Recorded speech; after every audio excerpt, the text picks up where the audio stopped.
Welcome to MoveMe Performance and Coaching, where I'll be discussing a bunch of questions about strength and conditioning and sport-specific skills.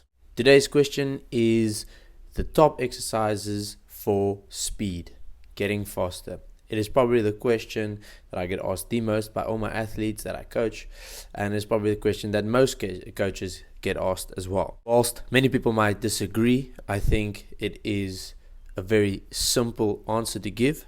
But the complication is more in how fast you can get, determined by your genetics, which a lot of people would tell you is a big factor in getting faster, which I agree with. But I do believe that most people can get faster from the position that they usually are in, especially if they haven't been training speed for a while. I think it is definitely possible for them to acquire more speed. Okay, first off, let's start with a nice little disclaimer. Which I think is important to note. It's not a disclaimer, but it's something you should keep in mind when we discuss these type of things. And it is that speed is a physical quality which I believe you need to work towards for very long to see any notable progress. Some people might have quicker progress, others not.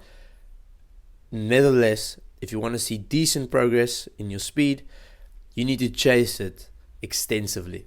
You need to have a history of these exercises and these protocols to actually see meaningful difference and to actually help you and lend itself to your sport or whichever other reason you would want to get far. Now that part of the cliche is gone, let's start with the exercises that you can practically apply to your own training.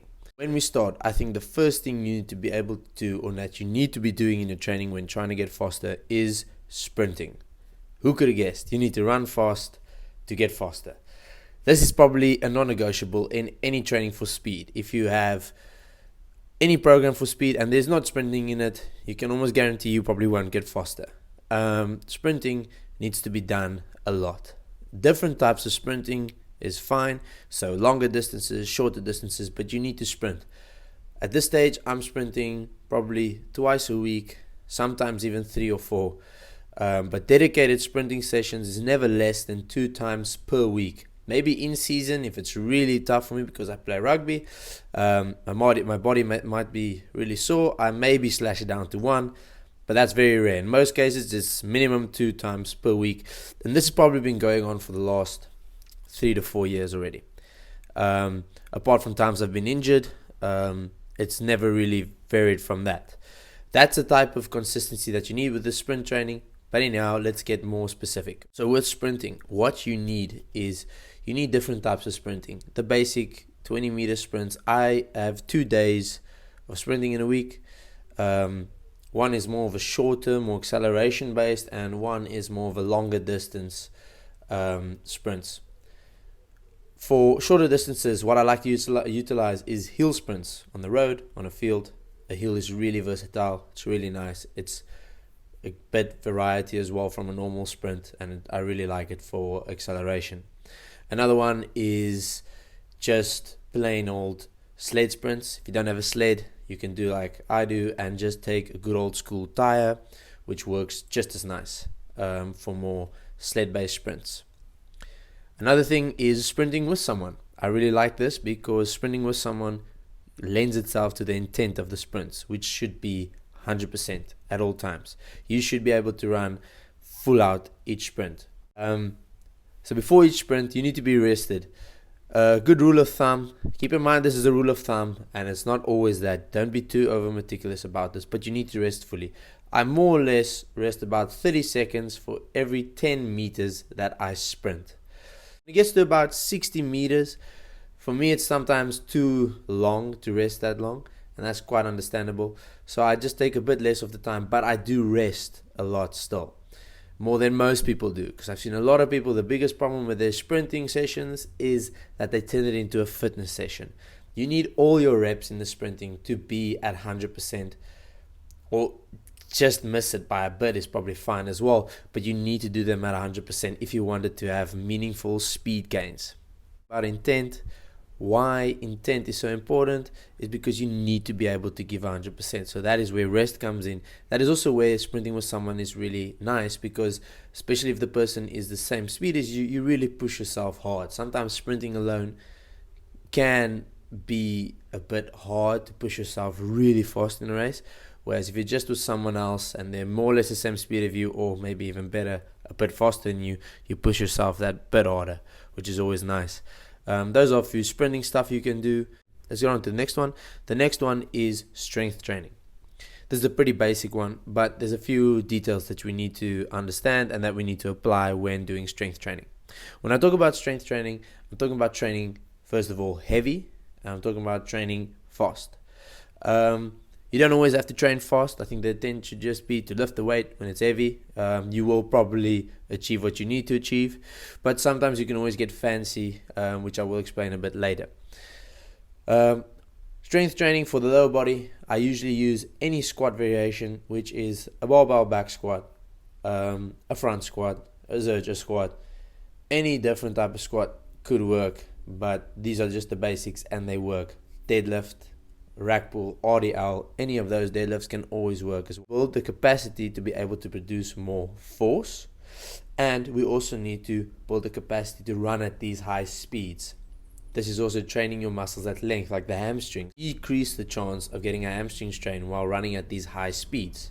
Sprinting also does this for you, but strength training does this as well. So this is where all these qualities lend itself to each other. When I spoke about getting fancy, what I actually meant was you could start lifting a bit faster, which is fast eccentrics, which I really like. In this video, I show a barbell back squat where I drop down really quickly with a bit lighter weight than usual, and I just squat back up. Same with RDLs, this can also be applied. This is also a great technique you can use with your normal strength training movements. These exercises, I really try and incorporate the same principle as sprinting. I try to rest a lot, try and go and do my reps with a lot of intensity, a lot of intent, and rest well and come back. This is not about fatigue. This is about something different. This is about really getting quality reps in, and that's the entire thing with the same principle that we need to have when we sprint. Typically here, I lift in any rep range from 1 rep up until 6 reps. Maybe sometimes even 8. Plyometrics. This one I really like. This is probably one of my favorites. I see this as the middle ground between the sprints and the strength. Plyometrics also give strength, but I think the strength that plyometrics give you lend itself more to sprinting. Sprinting already doubles down as a plyometric in my eyes because of the speed and the stretching and relaxing and flexing factor of it. I do see it kind of as the same thing as a plyometric almost, but the plyometric just is another training tool to train to get faster. It helps us to train to produce maximal force. When I talk about this is the exercise I'm talking about. It's something like a broad jump. It's something like a box jump, jump squat, anything like that. When you weight these things, it's producing maximal force, jumping as far and high as possible. Then we can even go over to the more true plyometrics, which is more stuff that have more rhythm involved, and it's longer duration, so it's after each other, so it's reactive, almost like sprint. Plyometrics lend itself to the skill of producing power and reproducing it. Producing power and reproducing it. This is like something when your leg cycles, pushes off the ground hard, your next leg comes, pushes off the ground hard, that leg that pushed initially relaxes, comes back again and pushes hard again, then flexes and produces more force. This is the true nature of a true plyometric. It's rhythmic, you relax, you flex really hard, and this is all done at really high speeds. That is why a plyometric replicates sprinting in such a good nature, because you are replicating these speeds, these rhythmic acts where your muscles and tendons are stretching and flexing and relaxing and going again. This is ultimately why plyometrics are so helpful. Strength in the gym does help. It does help you produce more force, build capacity in these tissues. But I feel like the middle ground, as I said earlier, for plyometrics is because it does almost the exact same as what strength training will do, but in the more similar fashion as sprinting, because it's done at these high speeds that we can't seem to precisely replicate in the gym. But that's fine, because that's not what we actually try to do in the gym. We don't want to replicate it because it gives us the other edge. But this is why plyometrics are just as important for developing speed. you supplement plyometrics with your sprinting, because ultimately the sprinting is the most important. I'll start with already what I said, the broad jumps, squat jumps. You can start and get more creative, do a broad jump and then on a single leg, always with the intent of jumping as far as possible. Depth jumps, these are great as well. Then getting outside to the field, these are my favorites. Is any type of skipping, so skipping for distance, skipping for height. This is what you can obviously do before you're sprinting for about anything about 50 meters, maybe 40 meters to 60 meters.